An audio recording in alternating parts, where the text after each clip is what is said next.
From our Toronto studios, this is the Muslim News on Muslim Network TV. Assalamu alaikum, I'm Zahra Syed. Our top story today. As the 2024 Paris Summer Olympics draws to a close, Muslim athletes have amassed 66 medals in total. The haul includes 20 gold, 19 silver, and 27 bronze.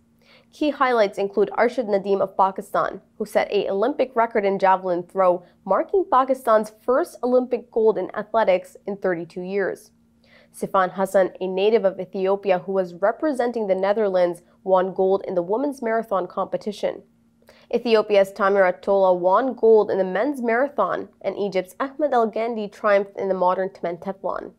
In wrestling, Bahrain's Ahmed Dazhudinov and Uzbekistan's Razambek Zamlov clinched gold. Turkish shooter Yusuf Dikech won silver in the mixed team air pistol event, capturing global attention and making history for Turkey in shooting. The 2024 Games also saw unprecedented participation with 10,500 athletes from 206 countries, featuring an equal gender split for the first time. The International Olympic Committee's allowance for hijabs was a notable inclusion, though France imposed restrictions for its own athletes. Vice President Kamala Harris and Minnesota Governor Tim Walz have been under intense pressure from Free Palestine activists since forming their presidential ticket. Harris has faced protests in Michigan and Arizona over the U.S. policies in Gaza. Some groups have expressed disappointment at the duo's stance, which mirrors President Joe Biden's pro-Israel position. Democratic National Committee member James Zogby is urging Harris and Walz to win back protest voters. Uncommitted delegate Laura Keating has noted a surge in engagement since President Biden's withdrawal from the race. Harris has condemned the killings of Palestinians in Gaza, but supports Israel's right to defend itself. She has focused on securing a ceasefire and addressing humanitarian concerns. Walz acknowledges the need for change, but also supports Israel's right of defense. Some members of the pro-Palestine movement have signaled they see a possible opening to make inroads with a new Democratic ticket on the issue of Israel's war on Gaza. In related news, Green Party presidential nominee Jill Stein is reportedly considering Palestinian Americans as potential running mates for her 2024 campaign. According to NBC, Stein has had multiple discussions with candidates about vice presidential position. Amongst the candidates is Nora Arakat, a noted human rights lawyer and Rutgers University professor who confirmed on social media that Stein's team approached her. She says she is seriously considering the offer. Stein, a vocal critic of Israel's war on Gaza, is expected to announce her running mate next Friday. This move highlights her strong stance on the war, which has killed approximately 40,000 Palestinians and injured over 90,000. Israel has been accused of genocide for its war on Gaza by the International Court of Justice. The U.S. is set to release $3.5 billion to Israel for the purchase of American weapons. The funds are from a $14.1 billion supplemental bill passed in April. The State Department notified Congress of the decision on August 8th. The funding comes as Israel faces potential backlash from Iran and Hezbollah following its recent military actions in the Middle East. These include the assassination of Hezbollah leader Fuad Shukr and Hamas chief Ismail Haniyeh, who was a chief negotiator working towards a ceasefire in Israel's war on Gaza. While Israel has claimed responsibility for Shukr's murder, it has not done so for Haniyeh's assassination, although Hamas, anonymous U.S. government officials, and other analysts around the world say Israel is behind it. Criticism is mounting over the latest U.S. aid, particularly as Israel's relentless killings of Palestinians in Gaza have surged. Human rights groups and former U.S. officials are calling for a halt in arms transfers, citing concerns over violations of international law and human rights abuses. A recent report suggested Israel's use of U.S.-made weapons is inconsistent with international humanitarian law. The report stopped short of reaching a definitive conclusion. In the last 24 hours, Israeli forces have launched devastating airstrikes on Gaza, resulting in 3 massacres, killing 142 Palestinians and injuring 150 others. Wafa news agency reports that emergency services are struggling to reach victims as Israeli forces continue to block ambulance and rescue operations. On Saturday, an Israeli attack killed 100 civilians, including women and children, at the Tabin school when they were offering morning prayers. Wafa reports that the city of Khan Yunis in southern Gaza has been particularly hard hit, with 3 more people killed by the renewed offensive on Monday morning. Israel's bombardment has forced 75,000 people to flee their homes, with many now stranded on the streets without basic necessities. In Rafah in southern Gaza, paramedics have recovered 2 more bodies. Nasser Hospital in Khan Yunis has reported receiving multiple bodies from the strikes, including that of a medic killed in his own home. The violence has compounded the humanitarian crisis, with thousands displaced and living in dire conditions. The Palestinian Central Bureau of Statistics reports that since October 7th, Israeli forces have killed 1.8% of Gaza's population, with 75% of the victims under 30 years old. The UN's Palestine Refugee Agency has condemned the ongoing violations of the Geneva Conventions during Israel's military operations. At least 39,897 Palestinians have been killed and 92,152 wounded in Israel's war on Gaza in the past 6 months. The International Court of Justice has ordered Israel to halt its military operations in Rafah as allegations of genocide against Israel continue to mount. And in related news, horrific scenes are being reported from hospitals in Gaza following an Israeli attack that repeated massacres of Palestinians. After killing 100 Palestinian civilians at the Tabin school on Saturday, Israeli strikes killed 142 more people in the last 24 hours. The region's hospitals are struggling to cope with scarcely any space available. On Saturday, Israeli airstrikes targeted a school sheltering 2,400 displaced Palestinians when people were offering their morning prayers. The Israeli army fired 3 rockets, including a heavy Mk-84 missile, hitting the Tabin school. Videos from the scene show charred bodies and debris scattered across the school's floors. The El Mamadani hospital, where many of the injured were taken, is now overwhelmed by the influx of casualties. Patients are being treated in hallways due to a shortage of beds. Palestinian Civil Defense has denounced the strike as a massacre. Meanwhile, the Israeli military claims it was targeting a command and control center used by militants without supporting evidence. Activist Motasem Delul criticized the ongoing attacks on shelters, attributing the escalation to insufficient international intervention and continued support for Israel.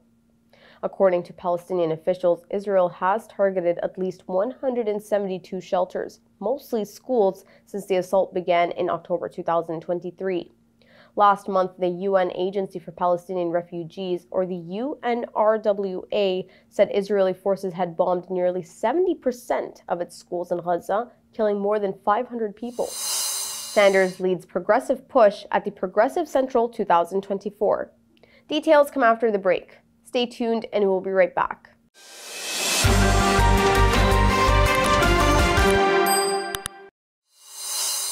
Welcome back.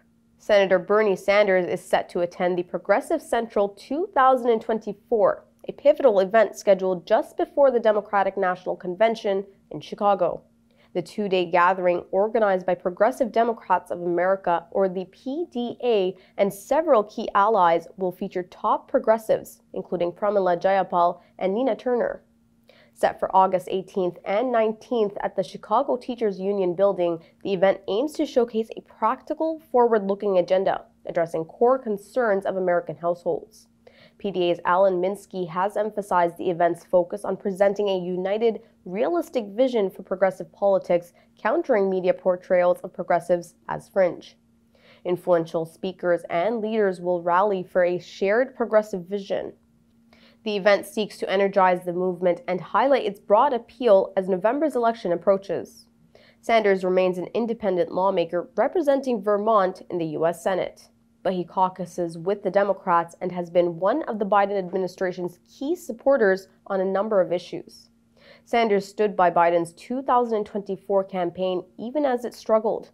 He has repeatedly pressured Joe Biden to change course on his support for Israel's relentless war on Gaza that has killed approximately 40,000 Palestinians, the majority of them being children and civilians. In a major setback for the Biden administration, a U.S. federal appeals court has broadened a prior block on the student loan forgiveness scheme known as SAVE. The Eighth Circuit Court's ruling halts any further loan forgiveness. It also prevents the Department of Education from pausing interest or implementing the payment threshold features. The court's decision is driven by a lawsuit from Republican-led states and calls into question the legality of the SAVE plan under the Higher Education Act. Critics argue the plan exceeds the authority granted by Congress, which has specified conditions for loan forgiveness. Despite previous rulings in favor of the administration and ongoing appeals, the Biden administration faces another hurdle as it fights to reinstate SAVE's provisions. A group of Republican-controlled states led by Missouri sued President Joe Biden, alleging the SAVE plan is an unlawful exercise of executive power. A California man has been sentenced to 20 years in prison for participating in the January 6, 2021 attack on the U.S. Capitol. It is one of the longest sentences given in connection with the violent incident. A statement on Friday by the U.S. Capitol Police noted David Nicholas Dempsey had pleaded guilty in January to 2 counts of assaulting, resisting, or impeding officers with a deadly weapon. Dempsey had led assaults on multiple officers protecting the Capitol that day. A Florida man has been sentenced to 3 years in federal prison for a hate-fueled attack on a Muslim postal carrier. 47-year-old Kenneth Pinkney of Fort Lauderdale was convicted on charges related to an assault on October 24, 2023. Pinkney harassed and assaulted the postal carrier while she was on her delivery route. He approached the carrier on a bicycle, made threatening gestures, and used derogatory remarks, including "go back to your country," according to authorities. He also physically attacked her and ripped off her hijab. The victim suffered pain and scratches, but managed to escape and report the incident. Pinkney was apprehended after leaving a trail of evidence and is now serving 37 months in prison, followed by 3 years of supervised release.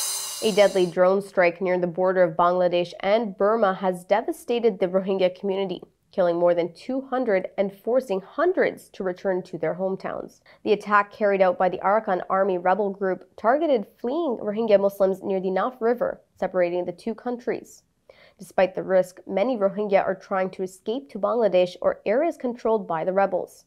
The assault has worsened the dire situation in Burma's Rakhine state, where violence has already driven thousands to seek refuge. The Arakan Army's recent actions include forced conscription and attacks on Rohingya villages. With Bangladesh's border policies turning many away, the plight of the Rohingya remains critical as they face increasing danger and displacement. The Arakan Army killed almost 2,000 Rohingya and burned thousands of Rohingya houses in the Butidong in May. It then began targeting the Muslim community in Maungdaw in early June, according to Nasin Lwin, co-founder of the Free Rohingya Coalition.